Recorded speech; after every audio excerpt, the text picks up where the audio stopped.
South Africa is a country where the ground holds more history than the cities built on it. Its rocks remember the first life on Earth. Its caves hold the bones of our earliest ancestors. Its coasts saw the first traders before there were maps to mark them. It is a land of collision, oceans meeting at the Cape, languages meeting in the streets, empires meeting at the point of a rifle. Mountains cut it into hidden valleys. Deserts yield to vineyards. Gold and diamonds line seams that reshaped the world's economy. For centuries, South Africa's riches drew outsiders, Portuguese sailors, Dutch farmers, British soldiers. Its soil grew both empires and resistance. Apartheid carved the country into lines of race and law, enforced with weapons and fear. But it could not kill the songs, the speeches, the courage that would dismantle it. Today, South Africa is a constitutional democracy, home to 11 official languages, megacities, and vast reserves of natural beauty. It is still marked by the shadows of inequality, but also by a resilience that has carried it through every upheaval. To understand this place, we have to dig, through stone, through memory, through the oldest story of all, how humanity itself began here.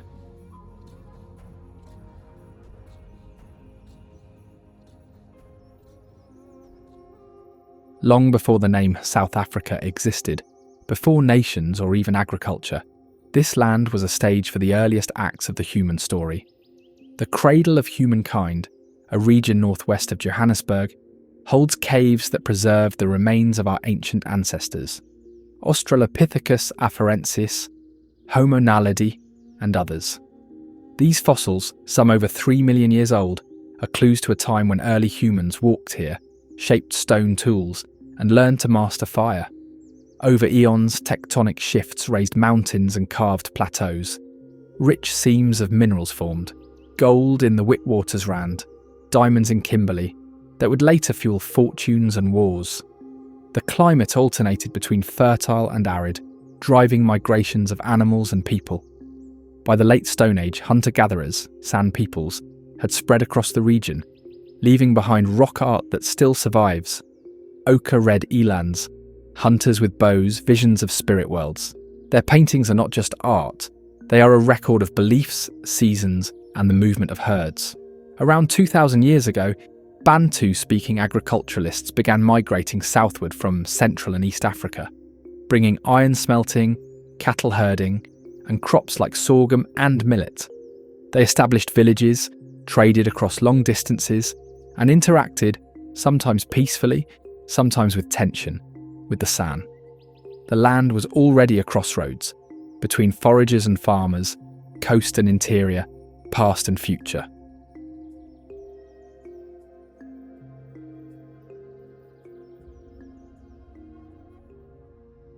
Before the first Dutch ship anchored at the Cape, South Africa's interior and coasts were alive with kingdoms, trade networks, and cultural exchange.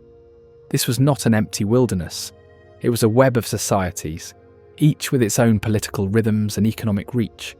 By the early centuries CE, Bantu-speaking communities had established thriving chiefdoms across what is now South Africa.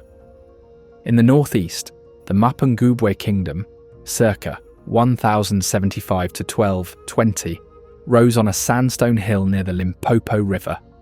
Its rulers presided over a wealthy society trading gold, ivory and glass beads with merchants as far as East Africa, India and China.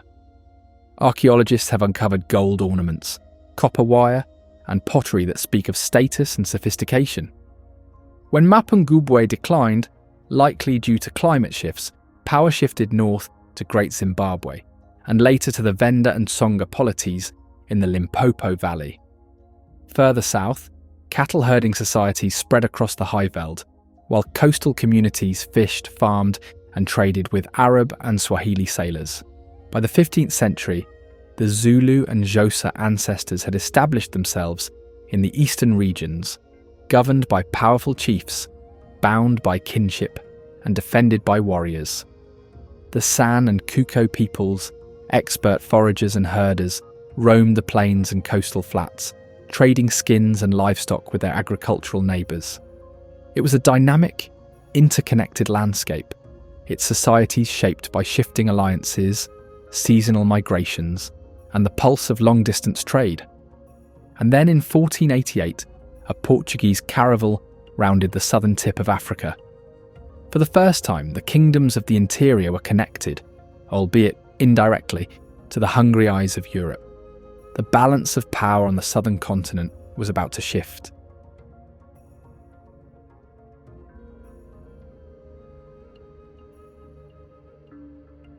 In 1488, Portuguese explorer Bartolomeu Dias rounded the southern tip of Africa, proving a sea route to Asia. For decades after, Europeans stopped here only briefly, for water, meat and trade, with the Cuco herders along the coast. The land itself remained under local control. That changed in 1652, when the Dutch East India Company established a refreshment station at the Cape of Good Hope. Led by Jan van Riebeeck, the post was meant to supply ships bound for Asia, not to build a colony. But fertile valleys, a temperate climate, and strategic geography soon encouraged expansion. Dutch settlers, later called Boers or Afrikaners, claimed land from the Cuco, introducing wheat farming, vineyards, and European livestock. Conflicts over grazing and resources escalated as smallpox epidemics brought by Europeans devastated indigenous communities. Enslaved labour arrived from as far away as Madagascar, India, and Indonesia, creating a diverse, multi-ethnic Cape society under rigid racial hierarchy. Over the 18th century, settler families pushed into the interior as trek Boers, semi-nomadic pastoralists, clashing with Xhosa communities along the eastern frontier. These frontier wars became a cycle of skirmish and uneasy truces that would stretch into the next century. Then, in 1795, Britain seized the Cape to secure sea routes during the Napoleonic Wars, briefly returned it to the Dutch, and took it again in 1806. British rule brought new laws, English as the official language, and eventually the abolition of slavery in 1834, a reform that angered many Afrikaners, who saw it as an attack on their way of life. Feeling alienated, thousands embarked on the Great Trek of the 1830s to 40s, migrating into the interior to establish their own republics, the Orange Free State and the South African Republic, Transvaal. But this expansion collided with another power rising in the east, the militarized Zulu kingdom forged under Shaka Zulu. By the mid-19th century, South Africa was a patchwork of British colonies, Boer republics, and powerful African kingdoms. The land's destiny hung on an uneasy balance, and then deep beneath the soil, diamonds began to glitter. Gold followed. The scramble that came next would unite South Africa under one flag at a terrible cost.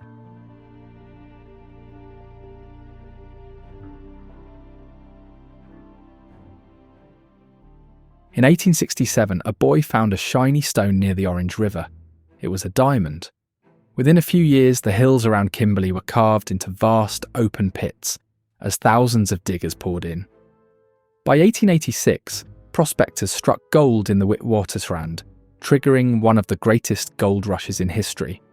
Wealth flowed to companies like De Beers and Rand Mines, but the riches came at a human cost. African labourers were recruited or coerced into dangerous, tightly controlled compounds. Taxes were imposed to force men into the mines. Migrant labour systems tore families apart and laid the foundations for racial segregation in industry. The boom also stoked imperial rivalry.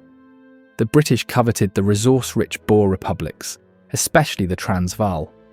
Tensions flared into the Anglo-Boer Wars, 1880 to 1881, 1899 to 1902. The Second War was a brutal conflict of sieges, scorched earth tactics, and concentration camps where thousands of Boer civilians, and even more African labourers, died of disease and hunger. Britain emerged victorious, absorbing the Boer republics into its empire. In 1910, the Union of South Africa was born, a self-governing dominion under the British Crown.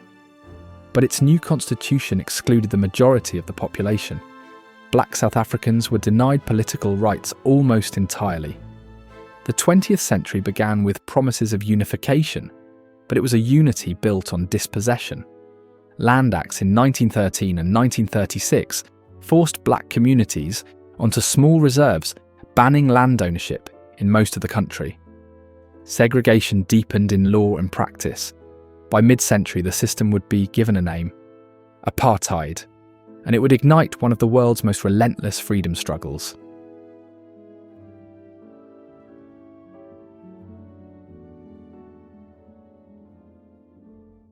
In 1948, the National Party came to power and formalised what had long existed in practice: a system of racial separation and white supremacy called apartheid. Under this regime, every South African was classified by race: white, black, coloured or Indian, and every aspect of life was dictated by that classification. Black South Africans were stripped of citizenship and assigned to so-called homelands, often barren, overcrowded territories. Past laws required them to carry documents to enter white areas. Interracial marriage was banned. Education, healthcare and jobs were segregated and vastly unequal. Resistance surged. The African National Congress, ANC, founded in 1912, launched campaigns of civil disobedience.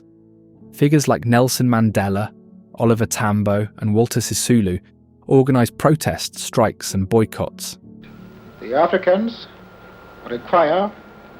want the franchise on the basis of one man, one vote. In 1960, police opened fire on demonstrators in Sharpeville, killing 69. The massacre marked a turning point. The ANC was banned, and many leaders turned to armed struggle through Umkhonto we Sizwe. The state responded with repression, detentions without trial, censorship, and torture. Mandela was sentenced to life in prison in 1964. Internationally, South Africa became a pariah.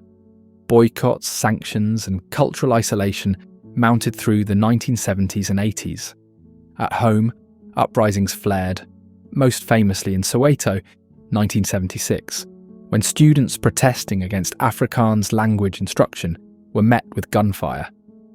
Yet apartheid could not crush the will to resist. Labour unions organised mass strikes. Churches, civic groups and artists kept the spirit of defiance alive. The economy faltered under sanctions, and the cost of maintaining apartheid grew unsustainable. By the late 1980s, secret talks began between the government and imprisoned ANC leaders. In 1990, Mandela walked free after 27 years. Negotiations dismantled apartheid laws and prepared for a democratic transition. In 1994, South Africa held its first fully free elections. The ANC won overwhelmingly. Nelson Mandela became the country's first black president. The nation had been reborn, not without scars, but with the promise of something radically new: a rainbow nation, united under one constitution, grounded in human rights. But ending apartheid was only the first step.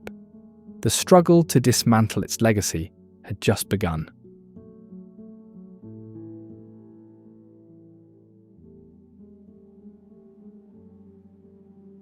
In 1994, South Africa was the world's newest democracy, its streets filled with voters waiting in lines that snaked for miles.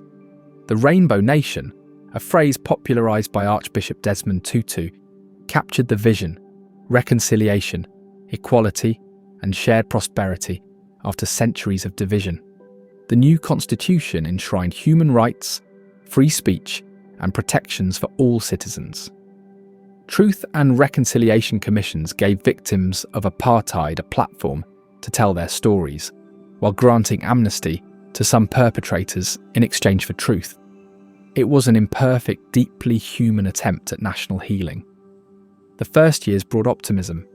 Mandela's leadership emphasised unity, global reintegration, and symbolic gestures, like wearing the Springbok jersey at the 1995 Rugby World Cup, turning a former emblem of white dominance into a national rallying point.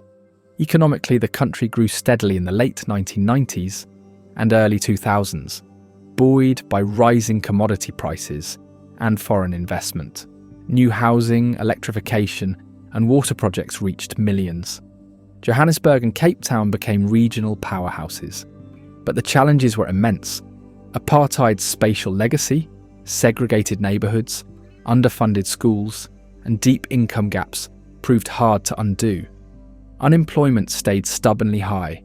HIV/AIDS became a national crisis, with government mismanagement under President Thabo Mbeki costing countless lives. By the late 2000s, corruption scandals and failing state institutions began to erode public trust. Under President Jacob Zuma, state capture allegations revealed vast networks of political and corporate collusion. Power cuts from the struggling utility, Eskom became routine, slowing growth and fueling frustration. Yet South Africa remained a cultural force, its music, art and sports uniting the nation when politics could not.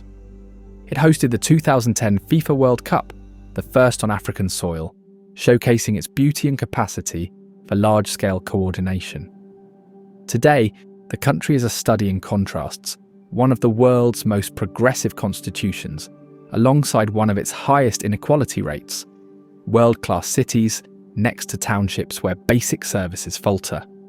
The Rainbow Nation has endured 3 turbulent decades. The question now is whether it can turn its democratic foundation into lasting shared prosperity before public faith fractures further.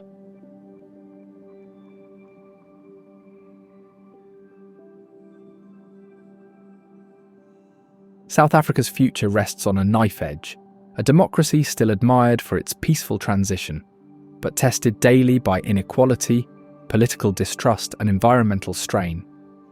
The economic divide remains stark. A small elite controls a large share of the nation's wealth, while millions live in poverty. Youth unemployment hovers at crisis levels, breeding frustration in a generation born free but locked out of opportunity. If the gap doesn't close, the Rainbow Nation's promise risks fading into a memory. Energy security is another fault line. Eskom's ageing coal plants and chronic mismanagement cause rolling blackouts, load shedding, that stall businesses and erode confidence.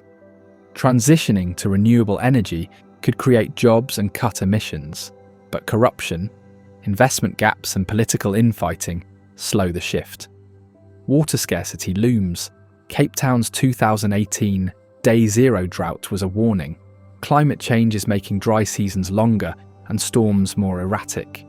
Agriculture, cities and ecosystems are already competing for dwindling supplies.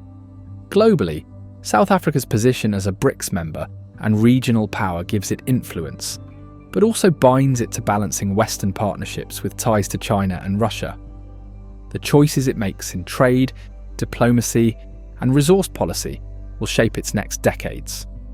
Yet its cultural capital, its music, sport, literature, and fierce civic activism remains a deep reserve of resilience. Civil society still mobilizes against injustice, from gender-based violence to environmental harm. The Constitution still holds, even under pressure. The question is whether leadership, political, economic, and social, can match the people's tenacity.